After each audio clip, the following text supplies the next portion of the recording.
Sir, आज बिल्किस बानो के ताल्लुक से लेकर के जो सुप्रीम कोर्ट में वर्डिक्ट आया है, उन्होंने कमीशन को गलत बताया है और जहां पे ट्रायल हुआ है उसी सरकार को जो है देने का हक है, तो इस पूरे मामले को आप कैसा देखते हैं? आप तमाम लोग जानते हैं, मुल्क जानता है। मैं शुरू से ये कह रहा था कि बिल्किस बानो के रेप में, उनकी बेटी की, उनकी माँ की और दूसरे महिलाओं के रेप और हत्या में उस वक्त की बीजेपी की सरकार, जब मुख्यमंत्री नरेंद्र मोदी थे, वो उन्होंने उन खातियों का साथ दिया था, उन रेपिस्ट का साथ दिया था। बिल्किस बानो का रेप हुआ, उनकी मासूम बच्ची का कत्ल हुआ और बिल्किस बानो ने ये लड़ाई खुद से लड़ी इंसाफ के लिए, अपने इंसाफ के लिए। तो जो उस वक्त जब बीजेपी नरेंद्र मोदी मुख्यमंत्री थे, उस जो माहौल था गुजरात में, बड़ा ही ख़राब माहौल था। तो इसीलिए इस ट्रायल को महाराष्ट्र में शिफ्ट किया गया। और ये बात आपको याद रखना चाहिए कि बीजेपी ने ही इन रेपिस्ट को छुड़ाया जिन्होंने बिल्किस बानो से जुल्म किया। बीजेपी के लोगों ने उनके गलों में गुलाब का हार डाला और इससे बीजेपी की महिलाओं के लिए जो लड़ाई है, जो इंसाफ की बात करती है, वो बीजेपी एक्सपोज हो जाती है। दूसरा पॉइंट उसमें यह है कि आज कोर्ट ने क्या कहा, सुप्रीम कोर्ट ने कहा the state of Gujarat acted in complicit with convicts, यानी स्टेट ऑफ गुजरात खुद इन रेपिस्ट के साथ कॉम्प्लिसिट थी। बुनियादी बात यह बेसिकली ये है कि गुजरात में बीजेपी की सरकार रेपिस्ट की मदद करने का काम कर रही थी और ये बात आप भी जानते हैं कि उसमें बीजेपी के दो एमएलएज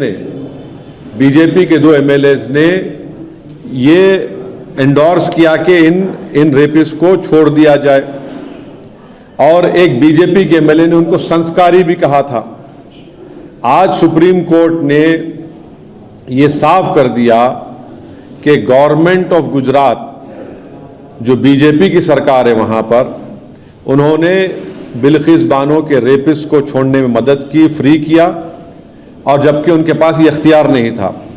मैं सुप्रीम कोर्ट के इस फैसले का वेलकम करता हूं, खैर मुकद्दम करता हूं और उम्मीद करता हूं कि मुस्तकबिल में, फ्यूचर में कोई भी सरकार इस तरीके से एक्ट नहीं करेगी जिससे रेपिस्ट को छोड़ दिया जाए। रेपिस्ट जो होते हैं महिलाओं के, उनको ये मालूम होना चाहिए कि उनके पास कोई इम्यूनिटी नहीं है और अगर कोई रेपिस्ट ये समझ लेगा कि मेरे पास एक रूलिंग पार्टी का आइडियोलॉजी का मैं मानने वाला हूं तो मुझे वो सरकार छोड़ देगी, वो उनको ये समझ जाना चाहिए कि पॉलिटिकल आइडियोलॉजी से आपको नहीं छूट मिलेगी। और आखिरी बात यह है कि इस तमाम चीज़ों में हम यूनियन होम मिनिस्ट्री के रोल को भूल जा रहे हैं।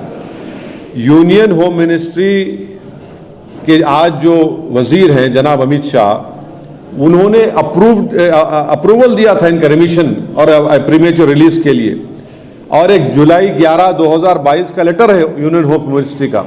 हम पूछना चाह रहे कि क्यों अमित शाह की होम मिनिस्ट्री ने इस तरह लेटर दिया। तो इससे बात साफ जाहिर होती है कि नरेंद्र मोदी जो नारी शक्ति की बात करते हैं, ये सिर्फ जुमलेबाजी है और इन्होंने यहां पर बिल्किस बानो के रेपिस्ट को छोड़ने का जो काम किया, इससे एक्सपोज होते हैं। अब बताइए बुलडोजर कहां चला गया, ठोक देंगी पॉलिसी कहां चले गई।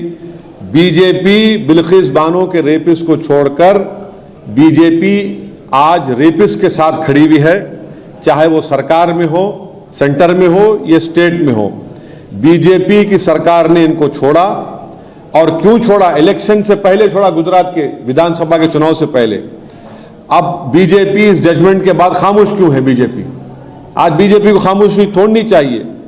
हम ये डिमांड करते हैं कि बीजेपी और नरेंद्र मोदी की सरकार बिल्किस बानो से माफी चाहे, बिल्किस बानो से माफी चाहे, क्योंकि सुप्रीम कोर्ट ने ये कह दिया है कि आप, माने सुप्रीम कोर्ट के वर्ड्स क्या हैं? The state of Gujarat acted in complicit with the convicts.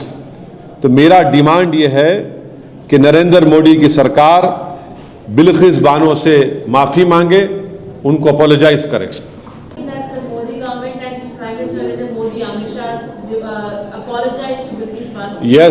Yes, because it is the BJP.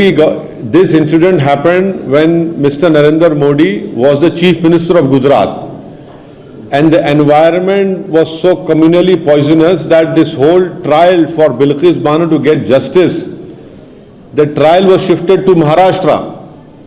And what we know is that now, after today's Supreme Court order, when the Honorable Supreme Court said that the state of Gujarat acted in complicity with the convicts, the environment was very bad in Gujarat at that time.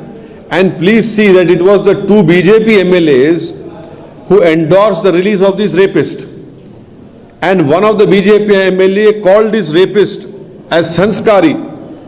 Now today the Honorable Supreme Court had held that the government of Gujarat deliberately helped this rapist to get free, and it did not have the power to do so.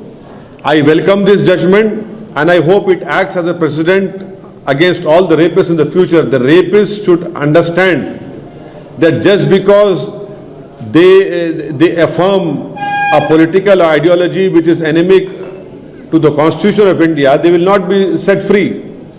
And the last important point is that the Union Home Ministry approved the remission and the premature release of these convicts through a letter dated July 11, 2022. It is very clear that when Sri Narendra Modi talks about Nari Shakti, it's just a hollow claim. It has no relevance on the ground, because it is they who are now standing with this, with the rapist of Bilkis Bano. So